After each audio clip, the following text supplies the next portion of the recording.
ఈరోజు ఈ దేశాన్ని మనం చూస్తుంటే గర్వపడాలి. ఈ దేశంలో మనం ఇలా నిలబడి దేవుని గురించి, ఎవరు ఏ దేవుని గురించి చెప్పుకున్నా మంచి రాజ్యాంగాన్ని, మంచి చట్టాలను, శాసనాలను చేసిన దేశం ఇది. మత స్వాతంత్ర్యం ఉన్న దేశం. ఒక మాటలో చెప్పాలి అంటే హైందవ సోదరులు, ఇక్కడున్న ముస్లిం సోదరులు, ఇక్కడున్న క్రైస్తవ సోదరులు అంతా ఒకే భావన, ఒకే మాట, ఒకే ఆలోచన.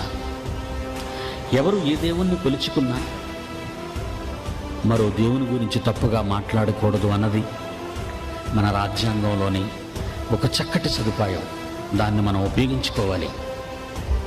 ఈరోజు చాలామంది క్రైస్తవ బోధకులు తెలుసుకోవలసిన ప్రత్యేకమైన విషయం, నీ యేసు ఎంత ప్రేమామయుడో ఈ ప్రపంచానికి చెప్పు. మరో దేవుడు మంచివాడు కాదని కానీ, నీ ముందున్న సోదరుని అవమానపరిచి హేళన చేసే పదాలు మతానికి